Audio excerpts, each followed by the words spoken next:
Guzmán ese día ya se estaba despidiendo de toda su gente, estaba cerca de su celda y había una fila de muchos presos y de empleados del penal dándole la mano y despidiéndose, le pidiendo los últimos favores.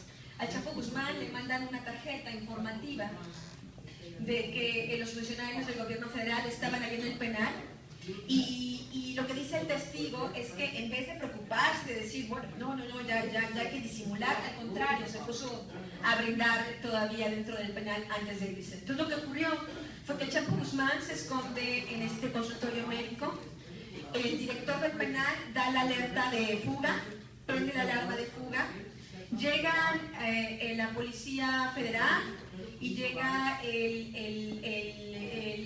responsable de la administración de todos los penales federales a Puente Grande, toman el control del penal, a todos los funcionarios públicos del penal, desde los limpiadores de piso, las enfermeras, las cocineras, el subdirector, a todos ellos los encierran en un auditorio, así como este, cierran las puertas y es el momento cuando abren la puerta del consultorio médico y le dicen al Chapo, señor, ya puede usted salir.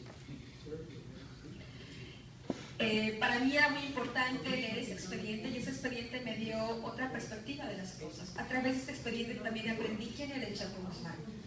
El Chapo Guzmán era prácticamente nadie cuando en 1993 fue acusado de haber asesinado al cardenal Juan Jesús Posadas Ocampo, que habría que decir que además el Chapo Guzmán no participó en la balacera, ni siquiera disparó un arma. Los Arellano Félix, los del cártel de Tijuana, también argumentaron en todo momento que nunca habían participado en la balacera. Aparentemente lo que ocurrió, de acuerdo a algunas versiones internas por parte en el propio gobierno, es que el propio gobierno entonces de Carlos Salinas de Gortari había mandado asesinar al cardenal Juan Jesús Posadas Ocampo. Y entonces el Chapo Guzmán era como el chivo expiatorio. Era casi nadie en la escala criminal entonces trabajaba ya para Amado Carrillo Fuentes en una posición baja. Yo tengo testimonios donde señalan que fue Amado Carrillo Fuentes, testimonios ministeriales o testimonios oficiales del gobierno, que señalan que fue Amado Carrillo Fuentes quien dio el paradero al gobierno de Carlos Salinas de Gortari, de donde estaba el Chapo Guzmán. Tengo el testimonio del general que fue a recoger al Chapo Guzmán en la frontera entre México y Guatemala. Y él recuerda perfectamente esta imagen de una camioneta destartalada que va cruzando la frontera, donde iban apenas 2 o 3 militares guatemaltecos. Y en la cajuela de la pick-up iba el Chapo Guzmán amarrado como un cerdo, que es como recuerda el general cómo vio al Chapo Guzmán. Esto ocurrió en 1993. Cuando el Chapo Guzmán es encerrado en la prisión, era un hombre que tenía 36 años. Y lo que me muestra el expediente el expediente criminal del Chapo Guzmán es que era un hombre que tenía la capacidad de sobornar todo a su paso. Era un hombre que igual podía emplear la amabilidad. Él siempre intentó, por ejemplo, ganarse la confianza de los custodios del penal y de los directores con favores. Por ejemplo, a un custodio del penal, a su hijo estaba enfermo de corazón y el Chapo Guzmán le ayudó a pagar la operación. Pero también era un hombre sumamente cruel. Aquellos que no se rendían a sus ofertas de ayuda eran golpeados salvajemente. Las mujeres que no aceptaban tener relaciones sexuales con él en el penal eran salvajemente violadas. Hay un caso que creo que es el caso más brutal de violencia que muestra el verdadero rostro de Joaquín Guzmán Loera, el Chapo. Había una chica del EPR que había sido metida a la cárcel, ella y otra mujer, en un penal de puros hombres. Y el gobierno lo hizo a propósito para llevar carne fresca a los señores del narco que controlaban el penal. Esta muchacha se negó a tener relaciones sexuales con el Chapo Guzmán y él ordenó una violación tumultuaria. La mujer que fue la defensora de derechos humanos de Guadalajara, de Jalisco, que fue a rescatarla, dice que jamás había visto algo tan brutal cometido contra una mujer indefensa en un lugar totalmente encerrado donde no tenían ni para dónde correr. Eso es el Chapo Guzmán.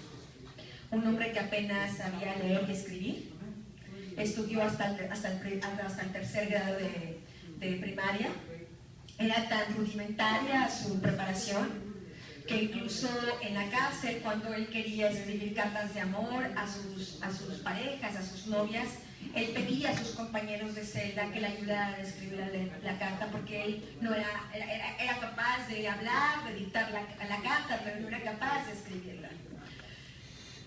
El Chapo Guzmán fue obteniendo dinero para sobornar al penal, principalmente de su primo Arturo Beltrán Leiva. Fueron los Beltrán Leiva desde afuera quienes estuvieron soportando económicamente al Chapo Guzmán y ayudándolo a mantenerse de esta manera en el penal. Pero el Chapo Guzmán, estamos hablando de que pasó más de 7 años en la prisión. En el 2001 el Chapo Guzmán realmente no tenía un peso en las organizaciones criminales, no tenía un territorio. Su hermano, que se quedó trabajando para el cártel de Amado, después para el Mayo Zambada, pues realmente ocupaba también una estructura muy pequeña en la estructura criminal, no era agente de peso. ¿Qué fue lo que pasó durante estos 7 años que el Chapo Guzmán estuvo en la prisión?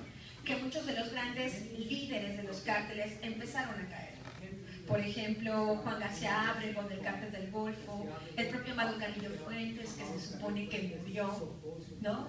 Nadie está del todo seguro si realmente Amado Carrillo Fuentes está muerto o no. Es uno de esos grandes mitos donde yo conozco generales que afirman que el cuerpo no era de Amado Carrillo Fuentes, pero bueno, son parte de esos mitos en medio de toda esta historia. Entonces, en el 2001, cuando llegan y le abren la puerta, le dicen al Chapo Guzmán: señor, ya puede usted salir.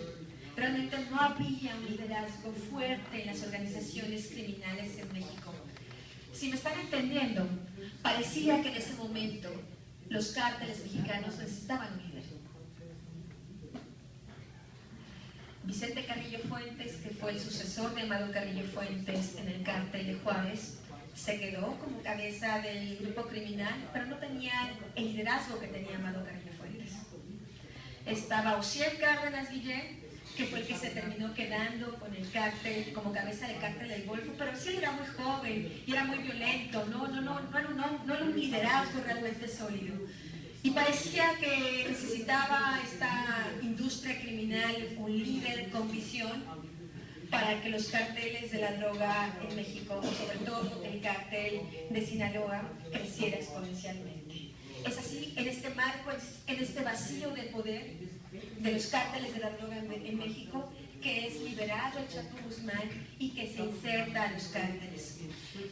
Yo tuve información, tengo documentos que prueban que en el año 2001, a finales de 2001, unos meses después de que el Chapo fue liberado, hubo una reunión entre el cártel de Juárez, entre el Mayo Zambada, entre Ignacio Coronel, entre Juan José Esparragosa Moreno el Azul, uno de los también importantes narcotraficantes de ese momento, y con el Chapo Guzmán, y deciden construir lo que ellos bautizaron en ese momento como la Federación. Cuando yo empiezo a leer estos expedientes, bueno, Vicente Carrillo Fuentes, el líder del cártel de Juárez, es como cuando estamos iniciando una empresa y donde hay varios socios. Los socios, para crear una empresa, ponen dinero, o ponen las máquinas, o ponen a la gente. Vicente Carrillo Fuentes puso: bueno, yo ofrezco mi plaza de Juárez, por aquí yo les permito traficar por acá la droga. El Mayo Zambada también puso su propio territorio. ¿Qué ponía el Chapo si apenas acababa de salir?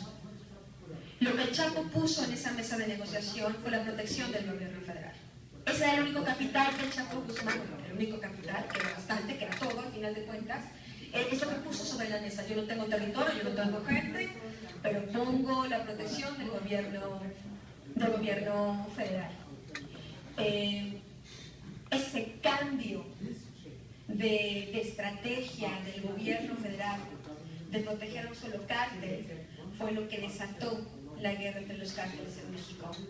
Lo que yo pude descubrir a través de 5 años de investigación periodística fue que desde la década de los 60 hasta el último día de gobierno de Ernesto Zedillo, que fue el último presidente, que fue el último presidente emanado del PRI antes de Vicente Fox, durante todas esas décadas el gobierno federal primero había intentado controlar a los grupos de delincuencia medianos dedicados al tráfico de marihuana y de heroína a Estados Unidos.